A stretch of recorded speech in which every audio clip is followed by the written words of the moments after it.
Well, good afternoon, everyone. It's Jonathon Leipsic here from Vancouver, British Columbia, St. Paul's Hospital. It's a real privilege and honor to be moderating the discussion today. Before we get started, I wanted to thank the team from HeartFlow, in particular Corey King, for helping facilitate this discussion, providing the educational footprint and system to enable such an important discussion.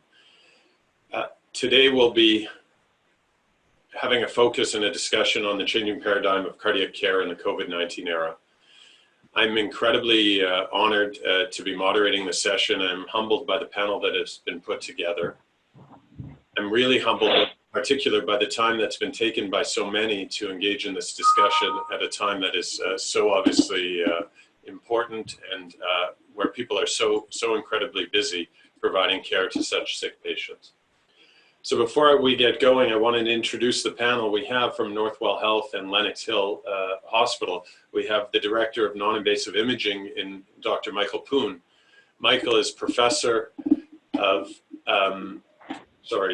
he's professor of in the School of Nursing at Hofstra in the Institute of Bioelectronic Medicine at the Feinstein Institutes of Medical Research. He's also professor of cardiology, radiology, and emergency medicine at the Donald and Barbara Zucker School of Medicine. Michael has been a pioneer of cardiac CT and was in fact the second president of the Society of Cardiac CT, a society that I know many of us hold very dear. Michael Kim is the director of the interventional cath lab at Lenox Hill Hospital. Both of these gentlemen are taking time out of their incredibly busy day dealing at really one of the epicenters, obviously, of this COVID crisis, and so I'm deeply grateful for their time. We also have Dr. Fred Welt.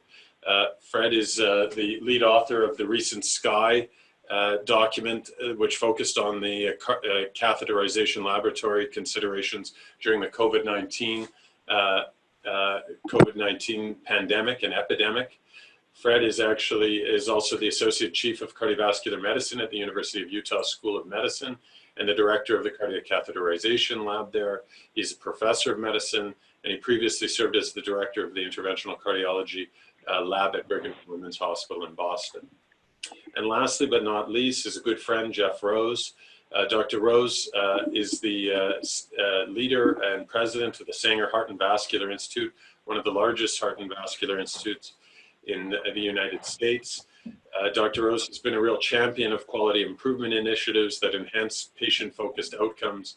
He's published extensively about the intersection of quality improvement and in particular as it relates to imaging and his specialty of echocardiography, but as well about the evolution of healthcare and healthcare reform.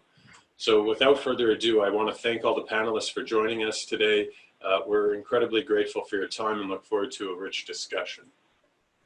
So to start, I'd like to turn our attention to Drs. Poon and Kim. Obviously, Michael Poon and Michael Kim, you are coming to us from really one of the hotspots of the epidemic now in the United States, in Manhattan, and we've seen how rapidly and drastically COVID has changed the face of life in New York City and broadly across the globe, but in particular also how it's changed the practice of medicine. So I'll put this first question out to both of you, really. How has COVID changed the way cardiovascular medicine is practiced at Lenox Hill, in particular, as it relates to coronary artery disease, both acute and more stable chest pain? Maybe Michael Poon, you can start. Yeah, thank you very much, Jonathon, and the panel of experts. And this is really a unprecedented time of our lives, and I see many of our colleagues turning SARS-CoV-2 positive in front of my eyes, and it really hurts me to see that, and we really are trying to do everything we can to minimize the exposure risk of our colleague, the frontline worker, and our non-COVID patient to a deadly virus. We've been advocating the CCTA-first strategy for the triage of elective and acute chest pain for quite a while.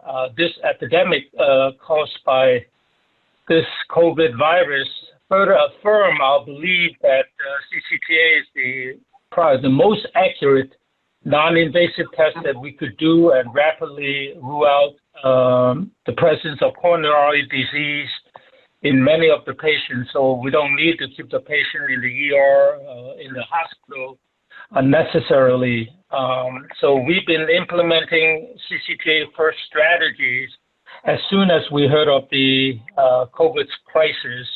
And in fact, we shut down the nuclear lab totally to just defer all the patient to CCTA and the laboratories to evaluate coronary disease. And now we can use it to look at some of the COVID-related lung findings, which make the test even more valuable.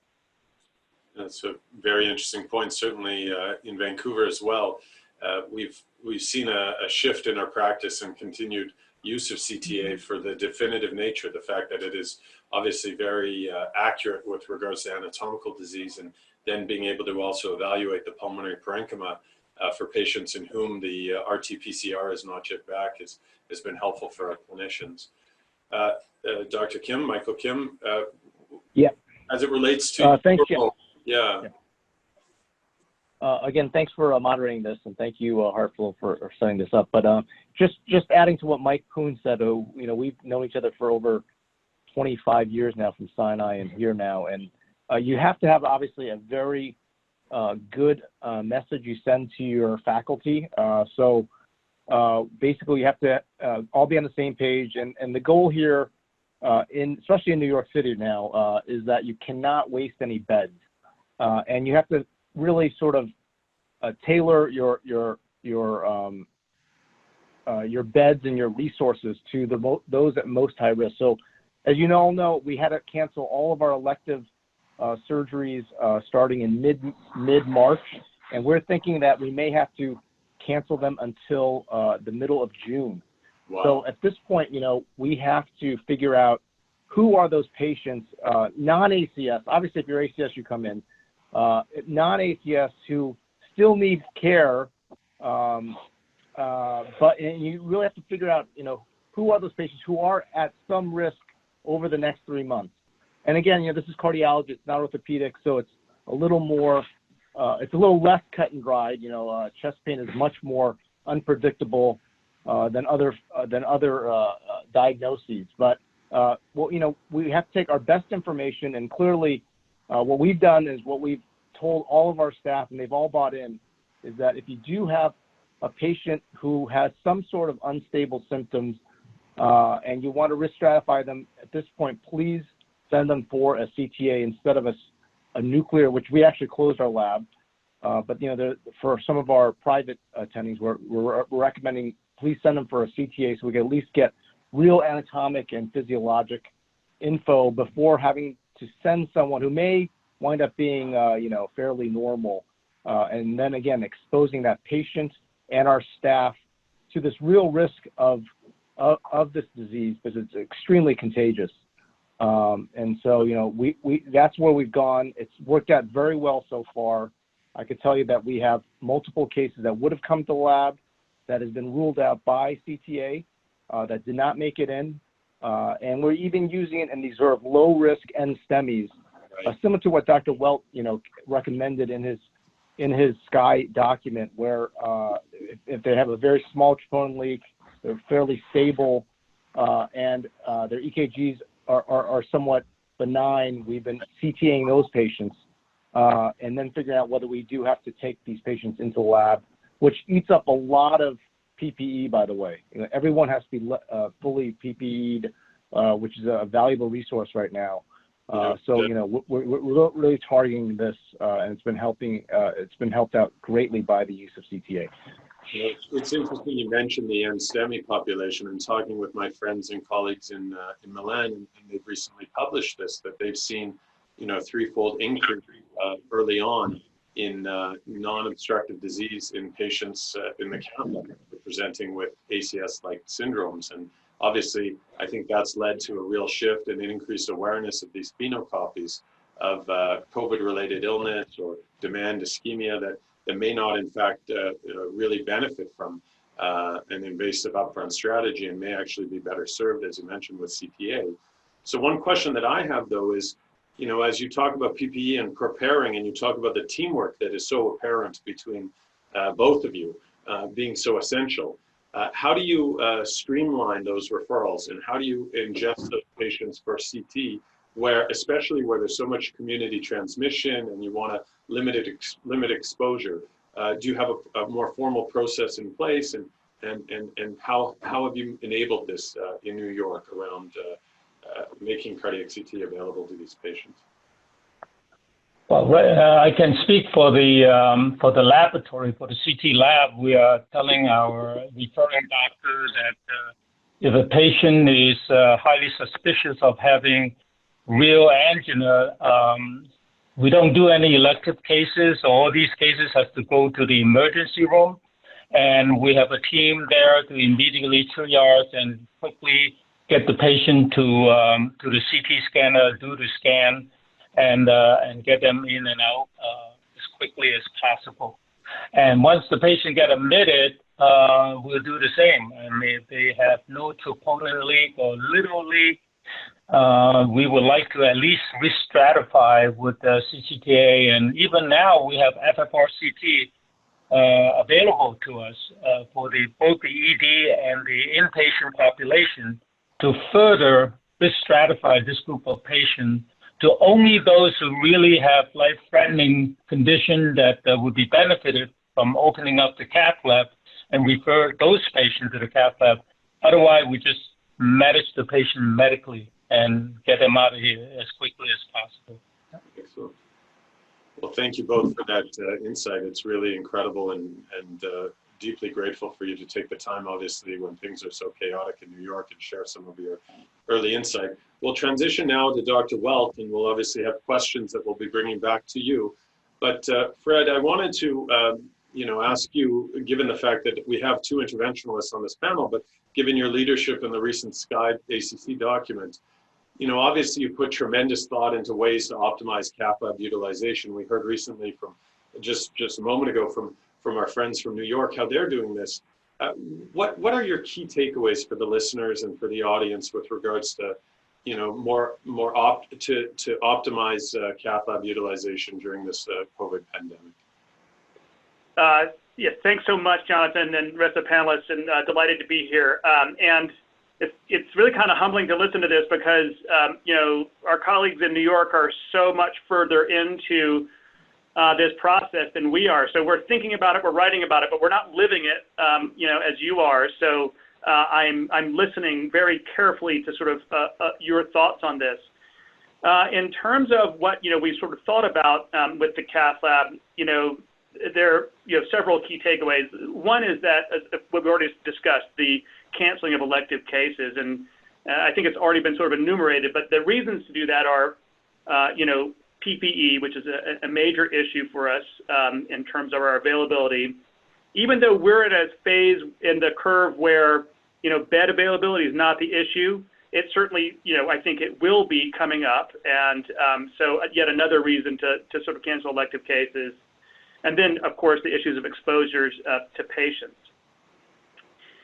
We can talk a little bit about some of the issues, with STEMI and non-STEMI, because I think those questions will come up. Other issues for the cath lab, there's so many to think about. One big one is, just what do you do about sort of the physical plant? And unfortunately for most of us, we don't have negative flow rooms. So the best that we can do in my institution is to make, one room at least neutral airflow, and we use a HEPA filter. I think it's very reasonable to think about trying to restrict cases, especially known COVID patients, to a single room, but it's imperfect. And there may be institutions where they have the benefit of negative flow, but we really don't. I think, a big issue that we're all struggling with, and for which there's a lot of sort of diversity of opinion and availability, is how do you protect interventionalists and staff during these cases. And honestly, we're in sort of an evolution with that. I think that for many of us, we feel that for those patients who are COVID-19 positive, who require a trip to cath lab, or even those who are under, investigation, it would be great to have full airborne precautions. N95 masks or PAPR, and we are lobbying for that. We've yet to see whether we actually have the capability within our own institution to do that, and that's being modeled. The other big concern that people have are those patients who are either STEMI or unstable non-STEMI who come to lab and are at risk for aerosolization procedures like intubation. And so ideally, we'd sort of be covering ourselves for that as well. But I'm sure that around the country, the situation probably varies greatly from place to place. And I've talked to a bunch of colleagues around the country, and some have adopted a full PPE, with airborne precaution for all STEMIs. We're not quite there yet. So those are just sort of a few of the of sort of the highlights, and I'd be happy to sort of talk more in detail about so there are other aspects as there's interest. Right. Well, maybe I could ask, as we heard from Michael Kim and these issues around phenocopies, we've seen data in the cardiac CT world recently from a trial called Verdict, which was an N-STEMI population, which showed that CT was pretty good, not perfect, but pretty good. And, Dr. Rose had raised that in discussion earlier. And I think it does highlight one of the opportunities, especially in the N-STEMI population, to perhaps see an expansion of the use of CT. A lot of my research and a lot of the work that we all do is trying to inform CAP, as you know, from a TAVR perspective. We do a CT, and it helps you go to do the TAVR with an understanding of the patient-specific anatomy. And so from an ACC SCI perspective, where do you see that CT could be used to help inform the decision around CAP, particularly given all those concerns that you've highlighted around PPE and exposure and phenocopies? Yeah, this is a really complicated issue that gets to sort of the issues of what will happen with the incidence of ACS with COVID-19. What are the specific, sort of cardiac manifestations of that disease? Will there be myocarditis and other manifestations?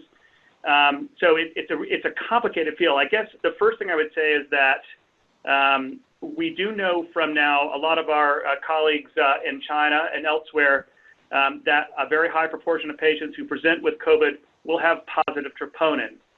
That seems to be a marker for a worse outcome, but it's not clear that it actually informs treatment or therapy necessarily.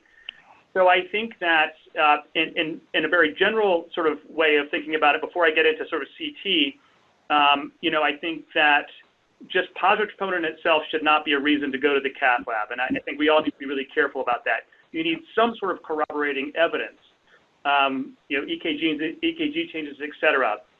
The obvious, value of CT here was really a couple. One is, of course, you can get that anatomic information and you can understand whether you even have disease or not, right? And so that would be a great sort of way of sort of binarily thinking about this in the COVID positive patient. The other issue, of course, that a lot of these patients are going to be getting CTs anyway. Right.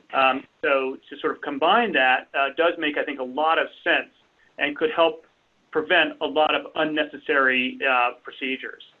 I think that's a really good point. One last question before we're getting a lot of questions from the attendees, which are fantastic, and some great feedback from intervention colleagues from the UK as well, where from Dr. Howarth from Portsmouth saying that they're using routinely N95 and aerosol protection for all primary PCI. So that's great feedback. But before we transition to Dr. Rose, maybe I could ask you one last question. And that is, I come from the Great White North here in Canada, and we have such huge spread of population. Most of our population is close to the U.S. border, but we have people that live, thousands, well, not thousands, but 1,000 miles north. And so we still live in a world where some patients with STEMI are treated with thrombolytics. And so given the fact that I know you work in a center that serves multiple states, there'd be very few people that could answer this question in the U.S. the way you could. But given your experience with thrombolytics and maybe in the Intermountain region, is there a role for it, with the evolution of this pandemic? Yeah, so I think one of maybe the misconceptions from our paper was that we were sort of routinely recommending thrombolysis, and we're not at that stage right now. I think that it really will depend a lot on where we are in the pandemic and in your particular location and what your sort of constraints are and resources. We see a lot of patients who are flown in after getting lysis because they're way too far, even with air flight, to meet, the 120-minute sort of recommended time to reperfusion. And it's a very reasonable strategy, although, we see every possible, complication of lytics, intracranial hemorrhage, and failure to reperfuse. So it's not a panacea. Right. And I think that, in many cases, a routine strategy using lysis, we're concerned that, especially if it does turn out that COVID-19 presents as a myocarditis that mimics STEMI, that we could be exposing a lot of patients to a risk that is unwarranted. So I think at this stage, it's an option depending on sort of your distance from a primary PCI facility, of course, and then given what the constraints are on your resources. Okay, well, that's great. Thank you for that insight. Can I just add? Can I just add that we had put in real life. We had 2 patients we lysed this week.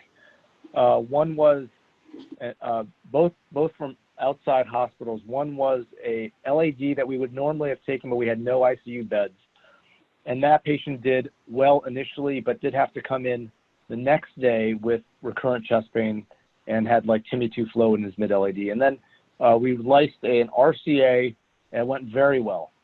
So, it's sort of like back in 2000 when we were doing it quite often. But amazing. And let me just say that I think your point about the LAD is an interesting one, because it's not as if in all cases you're actually going to avoid a trip to the cath lab.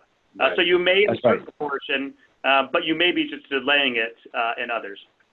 So, fascinating discussion. I want to make sure we get transition to Dr. Rose as well, because I know there's many other questions. And obviously, Jeff, you run a huge practice, and you've been really focused on adopting value-based care and pushing forward with innovations in care that are, obviously patient-focused and cost-effective. And to that end, I know you've really pushed with a CT-first strategy, as we heard from Michael Poon as well, not just in the ACS population, but more broadly. So I wanted to ask you, from a systems perspective, what do you think the message of COVID is for the healthcare system in the US now, but also, in retrospect, what sort of things could you have potentially done to inform your practice to better serve patients in this period of varied crisis?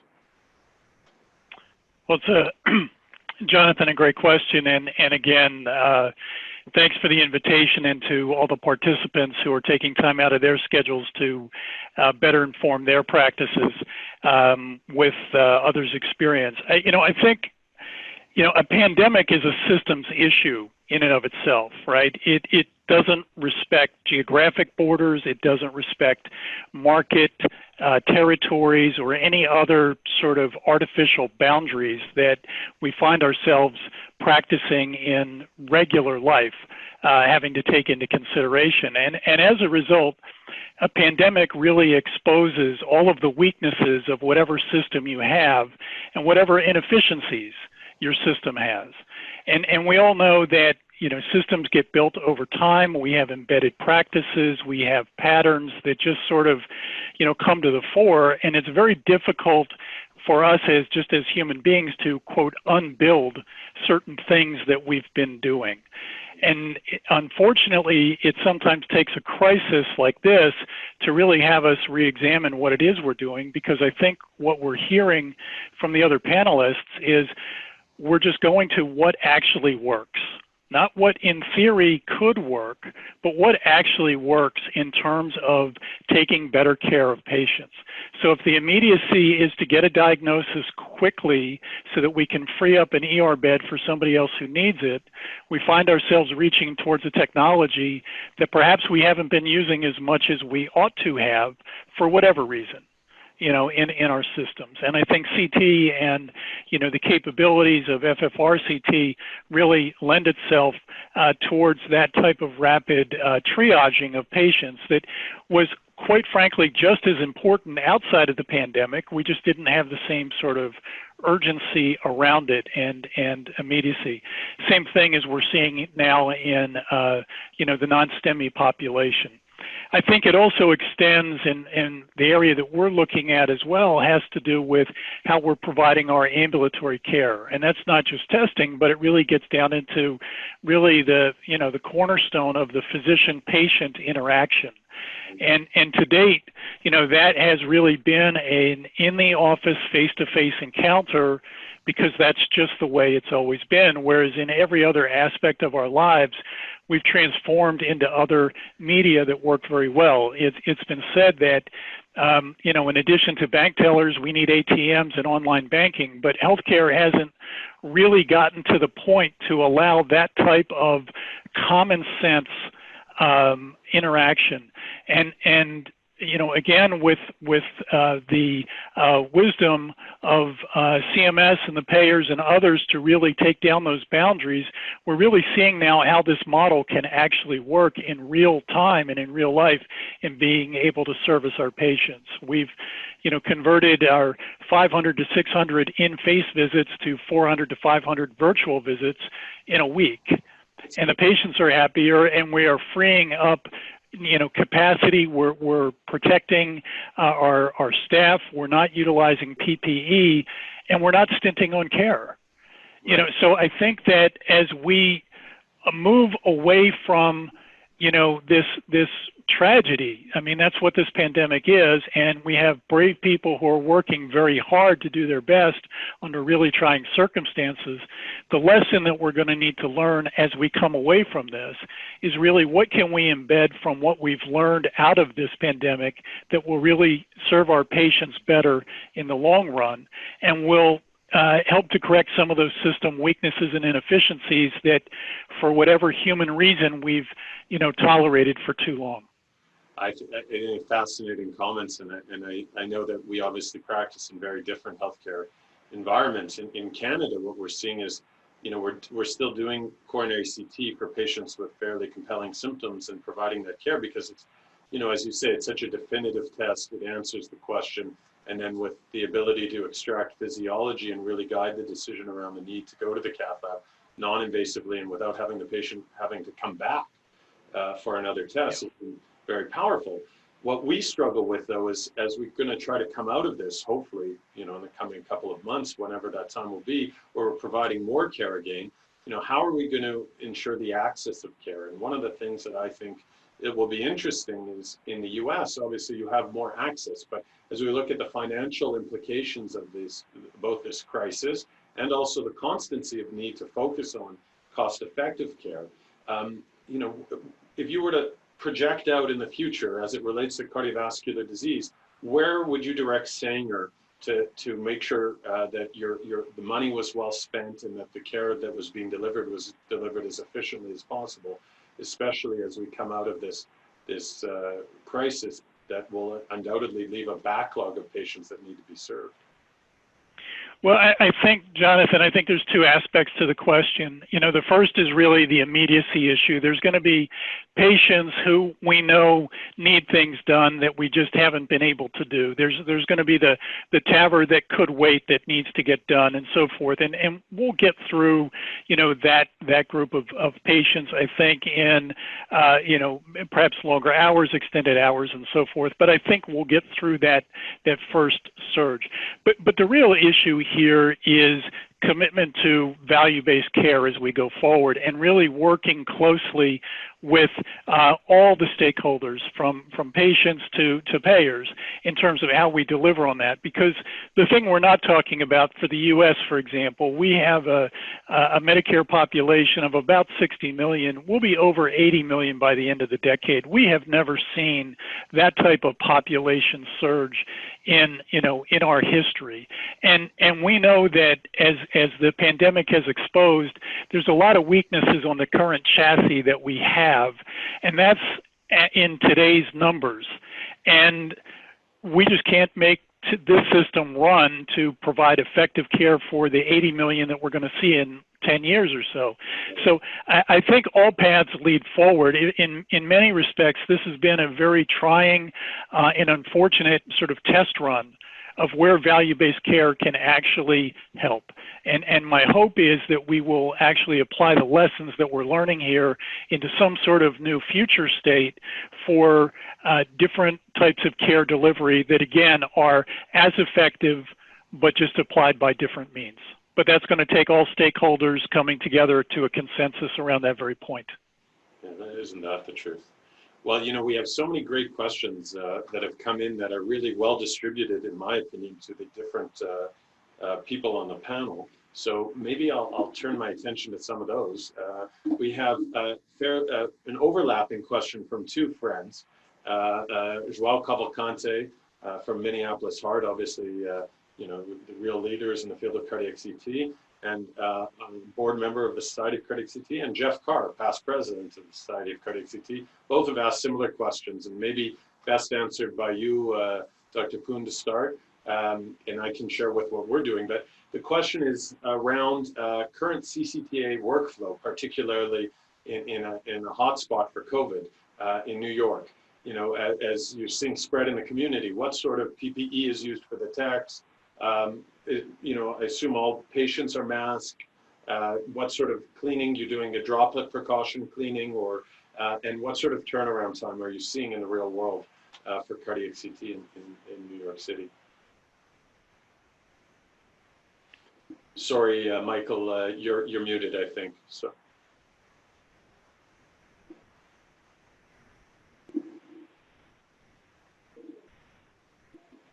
I think while Michael's unmuting, I can tell you, friends, that what we do, and again, we're not in the epicenter like. Can you hear me? Yes, now, yes. Yeah. So being the epicenter of the crisis, we assume everybody's COVID positive. So everybody basically has to don PPE and just assume that the whoever getting scanned is going to be COVID positive, and we do not take any chances, and we clean up the room before and after. So just make sure there's completely sanitize the room for the next patient to avoid any chance of passing the virus to another individual. So, you know, this is unprecedented time, and it will require unprecedented effort from everyone. You know, we the cleaning, the CT tech, and the nursing staff are all working diligently to handle this. Right.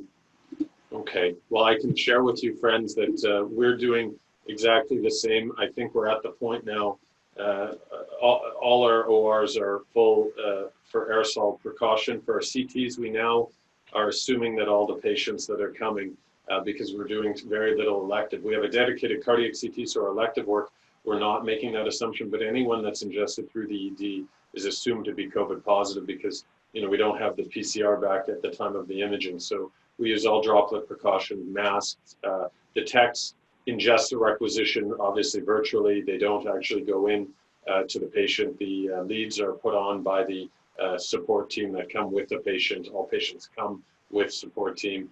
And then obviously are pre-beta blocked and so on. One question that also came up that I think is important for all of you, obviously practice clinical cardiology as well, is you know, the willingness to administer nitroglycerin or beta blockade in patients with potential COVID. And obviously, I think we would all agree if you have someone who's truly unstable, it's not really a great case for coronary CTA. But at least what I've seen is a lot of overlap in sort of lower risk ACS-like patients, and certainly had that discussion. So the use of nitro and beta blockers is something that you're comfortable with, and how do you make those decisions to start? I certainly feel comfortable giving both if I think it's necessary, but sometimes beggar cannot be too choosy. And if the patient needs to scan, the heart rate is fast, and the blood pressure is borderline, I would just recommend doing the scan without giving beta blocker or nitro, and just do it retrospectively and get as many phases as possible so that you can get more chances of getting a good look at the coronary.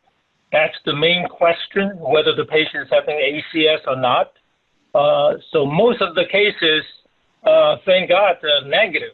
And so you don't need nitro or beta blocker if you do retrospectively. That's from my experience from doing this for the ED for many years. So only a very small percentage would need really dramatic coronary vasodilation of the nitro to be sure. Yeah. So if you cannot slow down the heart rate, you cannot vasodilate, I would just do retrospective scan. Yeah, we found that, as you say, it's a small percentage in our practice. We are not obviously seeing as much of this yet, but we were able to give nitrates and beta blocker. But as you say, if you're really in that crunch situation, there are opportunities to image otherwise. Now let's transition to more of a question around system-based decision-making. This came on the chat room. Maybe to you, Jeff. It is, I'm a Canadian, so I don't know how to answer half of these things, but whether or not CMS reimbursement for outpatient FFRCT. And I guess one of the things that I've seen is, visit my friend down in LA, Matt Budoff, and help him teach his course, and he does a lot of outpatient cardiac CT. But I have heard that there are challenges with regards to doing FFRCT in that outpatient setting. So maybe you can shed some light onto that question. Well, it's a challenge.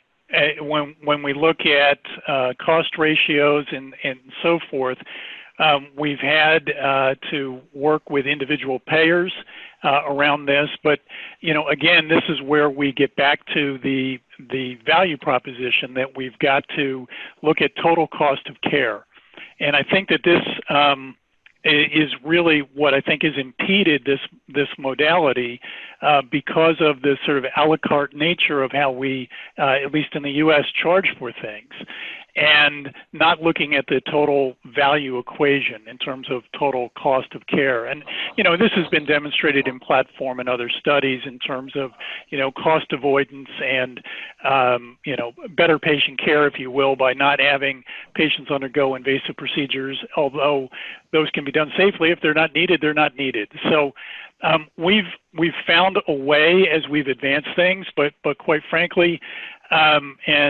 just to give you some insight, we'll do 5,000 CTAs this year, but we're still doing 15,000 nuclear studies.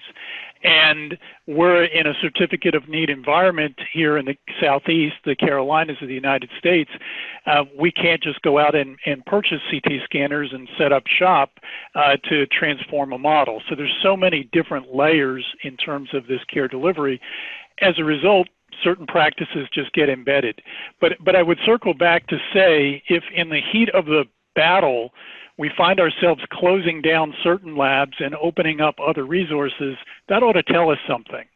That ought to tell us what actually, when the politics go away and all the other sort of externalities go away, when you really get to the root cause, what is it you're doing in a crisis that probably means something that should endure in a non-crisis situation? And that's I think, a conversation to be continued post-COVID with all the stakeholders. Yeah, no, for sure. I mean, listen, I don't understand why you'd want to drive people to a hospital if they could get care in an outpatient center. I think that's one thing we should definitely take for granted. You mentioned the certificate of need. I think we saw a presentation this past weekend by David Marin from the ischemia trial, I think further highlighting the tremendous prognostic information from CT and the relative paucity of signal for prognosis based on the severity of the stress test abnormality. So shifting practice away from upfront stress testing, I think real question around certificate of need, which should be, are you replacing a stress testing camera? Not are you adding an additional CT, because it's really a shift of patients who are being served not by CT currently, but by other modalities. But, I'm just a Canadian trying to practice medicine up here in Vancouver, so I'll leave that to you. Well, Well, but the pandemic is giving us real world experience with ischemia. Right. Right. In terms of just everyday practice, we are, the patient that we speak to on the phone who has concerning symptoms that needs a test that is now a CTA as opposed to something else. We now know whether that person can be medically treated and wait, or whether we've got, really important disease that needs to be acted on now. We just don't get that information from other modalities. Right. Good point. A question for you, Dr. Kim. This is, I know you're managing patients, and so a question came in asking about whether or not you would, with ACE inhibitors and ARB, would you stop it exclusively for renal or mild hypertension? And, as you're managing patients in New York, what is your feeling about this? Yeah, I mean, there's been a lot of controversy about, what to do with ACE inhibitors or ARBs, and I followed what I've read by my ACC, AHA colleagues, and basically we're not starting anyone on an ACE or ARB, but we're not at this point because the data is just not convincing either way. We're not stopping their ACE or ARB unless there's changes in their hemodynamics, which if they're hypotensive, of course we are, but we haven't made any real changes based on this sort of internet controversy. Great. So maybe I'll some questions that have come in, Fred, that relate to both of you, Michael Kim and Dr. Welt. But why don't we turn it to you, Fred, on this around the interventional aspects? And there have been a couple of interventionalists that are up awfully late in the UK. Grateful for them engaging, but they've talked about their practice. And for me as a humble imager, we have these patients coming in with an NSTEMI or ACS-like picture, equivocal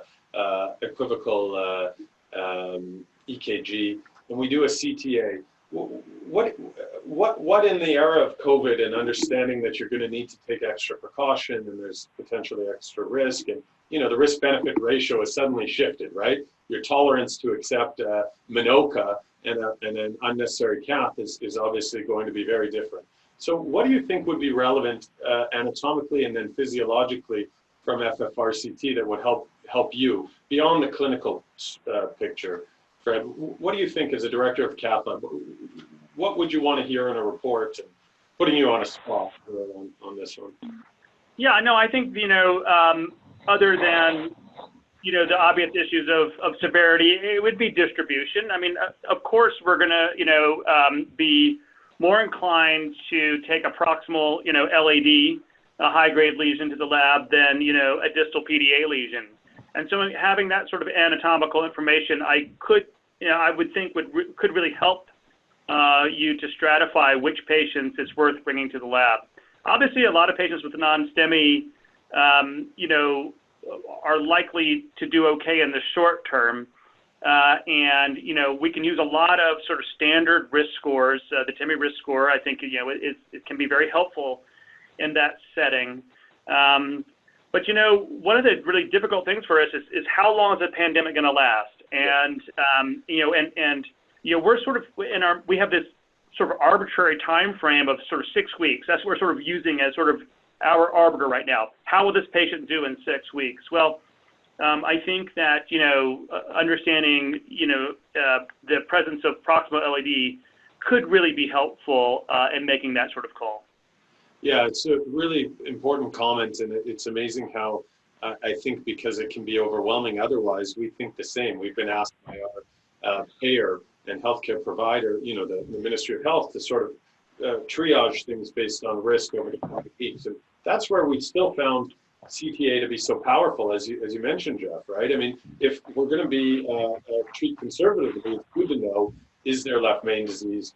Also using FFRCT in a percentage of cases to know, is there severe physiological disturbance, in which case that patient is unlikely to derive symptom relief and may be exposed to increased MI risk if not treated. And so to really get that upfront triage, to really understand what is the willingness. And then, as you mentioned, Fred, while I hope this all goes away tomorrow, I'm quite confident we're going to have to be managing patients who need care in an environment where there's some increase but not maybe pandemic level risk, right? Where we're living with this pathogen and patients will need cardiac care.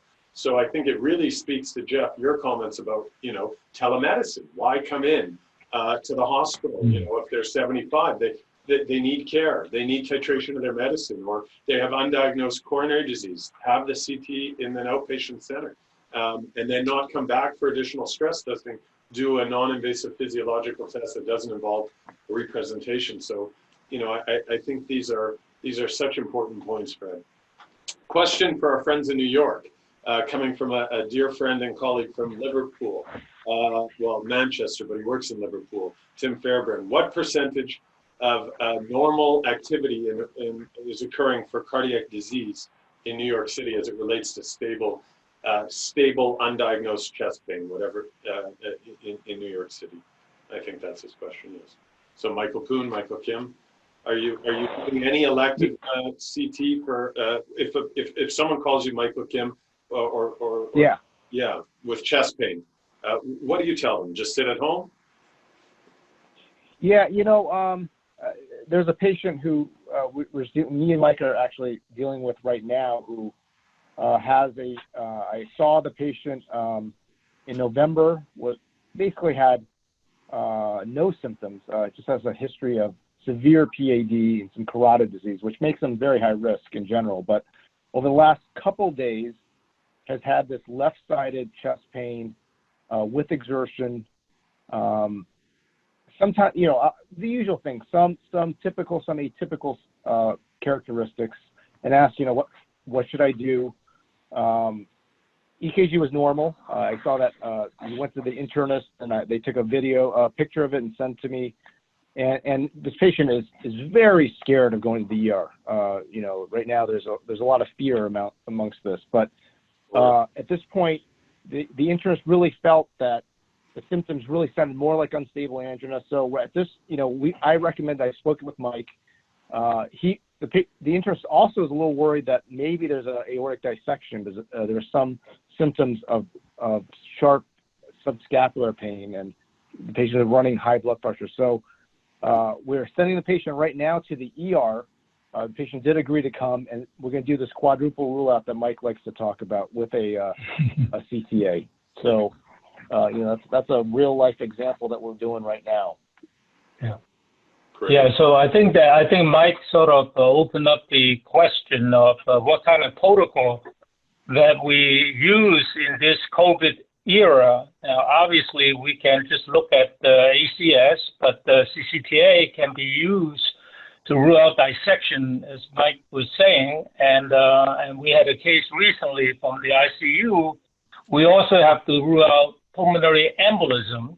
And on top of that, we found some COVID-like ground glass appearance in the lungs. So we typically do a C- with the entire chest, and then the contrast part, depending on the question, we either cover from top to bottom, or just covering the arch, or just the coronary to minimize the amount of radiation exposure. So depending on the question, we customize the scan accordingly.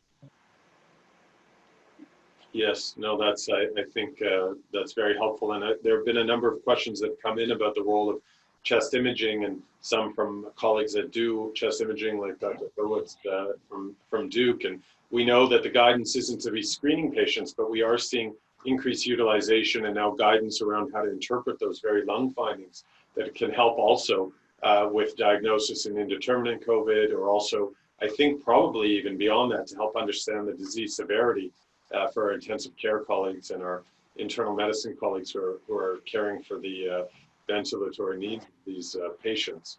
I want to close now. Actually, there's two last questions I think we should address. One was to you, Dr. Rose, just about the telemedicine and EKGs. And that is a question that's come in from a couple of people. If you have any insight as to how this is achievable or possible in the current healthcare environment. So, a couple of things. One, for getting EKGs to us, we have had patients go to their primary care locations that are closer, and of course just fax those information to us. There are also devices out there. I know this isn't a proprietary talk, but the LiveCore device has an ability to give us a 6-lead EKG. So there are some technologies out there that are helpful, wristwatches and so forth, that can give us some ideas of rhythm that can be scanned in or texted in. So we're really in the early days of being able to leverage other technologies that are out there, but we've not found this early on to be a significant issue. The other thing too that we've done in terms of our offices, we've created offices that are open for testing only, really just to limit the throughput and the traffic and so forth. So to come in and get an EKG and go home and then do a virtual visit, quicker for the patient, more convenient, and exposes everybody to a lot less risk. That's fascinating. And the follow-up question from Dr. Fairburn was, in fact, that about that self-isolation guidance and that. And I think, obviously, in the true self-isolation state for the over 70-year-olds, it's a greater challenge. But as we transition to where people need to get care and yet still socially distance, I think that idea of coming in, for example, having your CT, going home, and then having the discussion around the findings, you don't have to wait around or go to another clinic, really get the data. And then we have a final closing comment from Peter Howarth, who is an interventionalist at a very busy center in the UK at Portsmouth, saying that, then using FRCPC beyond the anatomy to use plaque and FRCPC to guide, who needs in this triaging time period, who needs to go more urgently to the lab and who can be just treated as an outpatient or medically.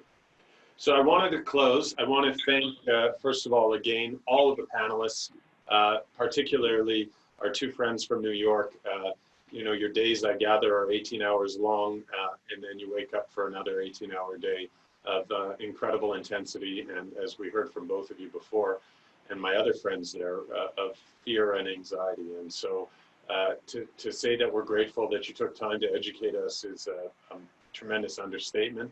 To our other friends from North Carolina and Utah, may you be spared the degree of intensity. May we all be spared the degree of intensity that our friends in New York are having, but really grateful for your wisdom and your willingness to share some of your time. I want to thank the team from HeartFlow. Again, Corey King from the educational leadership there to provide this forum.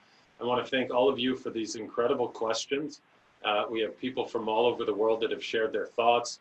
We also have people that are representing a number of the providers in the United States and I believe globally. I want to thank you for all that you do to help facilitate care for our patients, because obviously without access to care, we can't heal people in this time when we all, of course, need care and healing. I'll also give a shameless plug for my friend, Professor Nick Curzon. He's going to be doing a webinar next week. This was planned before COVID, but as it turns out, I think that many of us who are not on the front lines have time to be listening and learning. And I think this will be an incredibly rich discussion being led by Nick and secondarily by myself. Anatomy and physiology are not the same. Lessons from the invasive and non-invasive world. I would think, as a joke, we should switch positions. I should take the invasive and he take the non-invasive, but we won't do that. So thank you again for your time. I wish you all good health to you and your families, and let's hope and pray that this passes quickly. Thank you so much. Thank you. Thank you very much, Jonathan. Thank you. Thanks, everyone. Thank you.